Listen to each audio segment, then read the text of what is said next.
I like this song. Oh, great. It's one of the first songs that Elvis did when he came out of the army.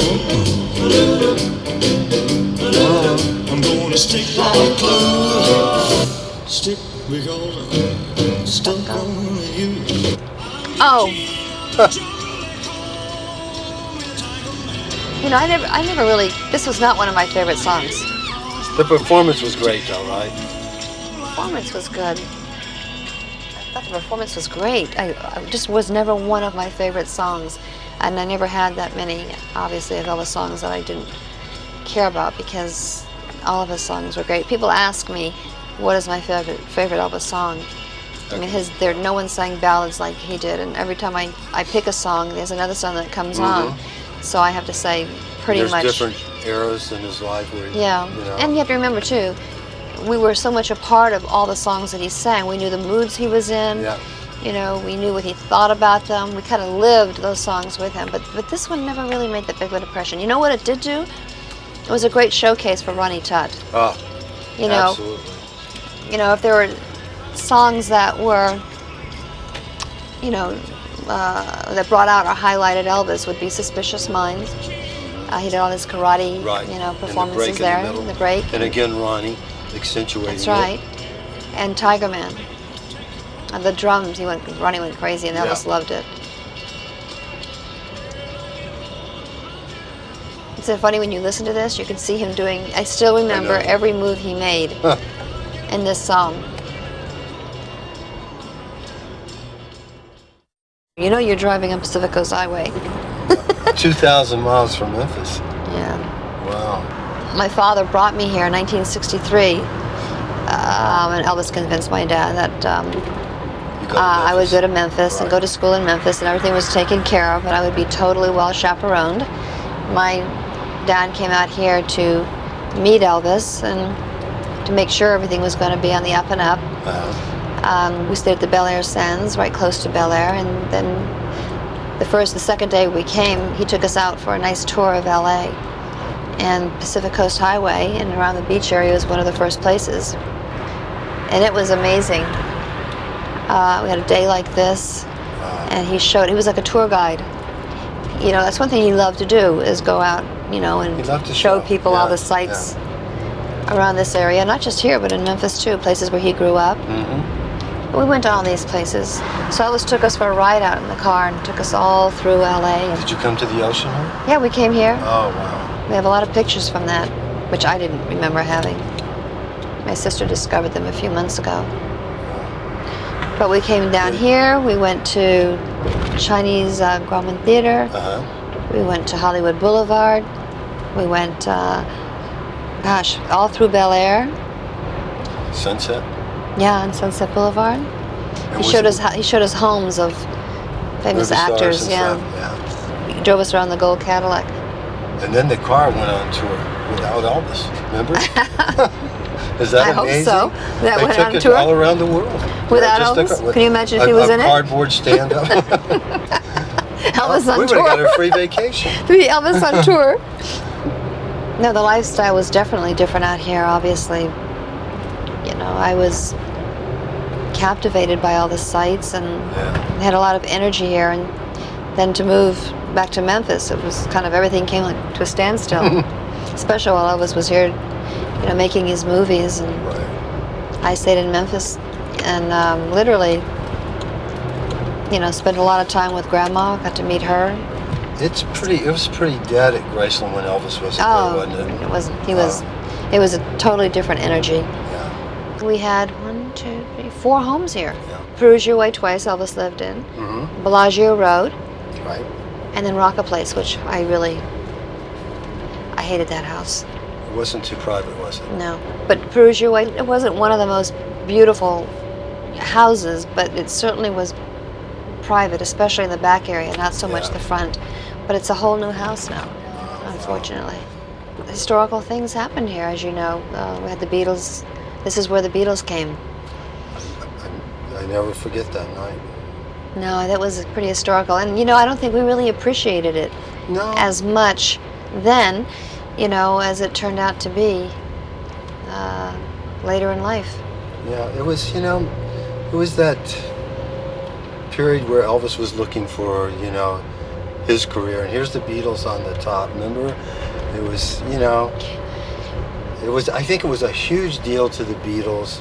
Mm-hmm. I think we enjoyed it, don't you? Oh yeah, definitely enjoyed. I think what we enjoyed most about that historical night was how they all interacted with each other, Yeah.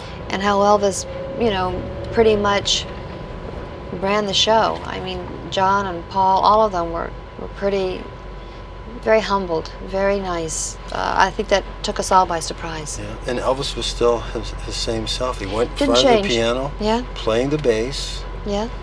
and music on. No sound on the TV. No. He did what he did every single night. I mean, he didn't make any exceptions. I mean, he was just being Elvis. And that's what he did every night. That was when he was into playing the bass. Right, every right. single night. He'd take out his guitar and put on the music and play bass to it. Paul McCartney told me later, he said, I knew I was in when I saw Elvis playing the bass. Yeah, I'm sure. But it was a great little jam session. Even though that was a historical night, the intensity that was felt in that room, because I think one of the things that, as much as he liked what was happening, because he always felt there was room for everyone, whether it be Bob Dylan or like the Rolling Stones or, the Beatles, what he admired most was the fact that they had their freedom. They could sing the songs that, they wanted to sing. And he had that at one time, but he at this point in his life, his songs were not appreciated. No. His songs were not what he wanted to sing. He was putting material. his name on songs that weren't him. Yes. So he admired the Beatles for, I think, having that freedom to be able to do what they want, and the movies even that they want with Hard. Remember the Hard Day's Night? He loved those. Yeah. We went to see him. He laughed. Yellow Submarine. Right. So, in a way, it was kind of Bittersweet. Yeah. Bittersweet.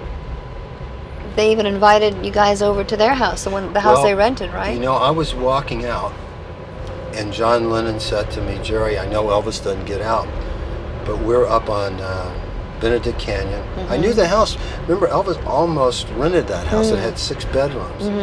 I went up the next day on my motorcycle. I know you did. I remember you did. You and a couple of the guys And went I up. never will forget, though, John Lennon was so nice, and he was so personable, and he said, Jerry, will you do me a favor? And I said, sure. I mean, and I was a Beatle fan.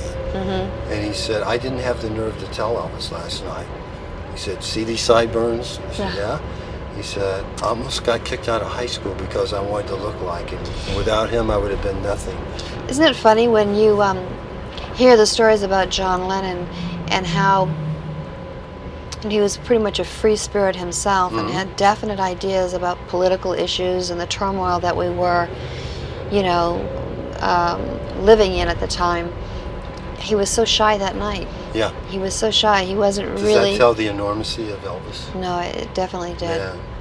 Elvis was always being Elvis. Yeah. He wasn't trying to impress. He wasn't trying to be anyone else other than himself. I think that was, that was a big statement. And I think as he was so casual and approachable.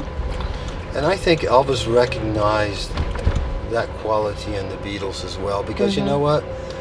They were pretty down to earth. They were very down to earth. They had a British sense of humor, and which Elvis loved. Which Elvis loved, right? That was a fun time. You remember when you guys were moving into the Hillcrest house? Remember? It was right after we got married, and I was pregnant. That's right. And while I was visiting Elvis and Stay Away Joe, in Arizona. In Arizona, Yeah. I was going through the Variety, and there was an ad section there about a home in Truesdale Estates, and the way they described it was so beautiful. It was private. It was an unbelievable view of Los Angeles. Boy. I asked Elvis if I could go house hunting, because we were obviously, especially with the baby coming. With the baby coming along, that's right. So anyway, I went out, took a look at it, and loved it. It was totally furnished. Beautiful house. It was beautiful. So he came right after we finished the movie to see the house, fell in love with it, and literally you could move in with a toothbrush. Yeah. was it like 180-degree view? Oh. It was unbelievable. Now we felt like we had a home. Right. It was our first home, and now it was more couples. And this is the first home you guys bought in California, It's right? the very first house we bought. We leased All the other ones all were the other leased. homes. And I remember seeing Lisa at the Hillcrest house with Snoopy and Brutus, and they were yeah. taller than she was. I know, almost taller than me. Yeah, well, that's understandable. When was Monteville? When did you find that? Monteville was about 60, I would say 60, no, maybe 70, 69, 70. 69, 70. That was a great house. That was my dream house. 3 acres of land and just so private it suited Elvis. Neil It really Diamond did. was our next door neighbor. Yeah. We never saw him. We never saw Elvis either. It was so guarded. It was just beautiful. It had orange groves.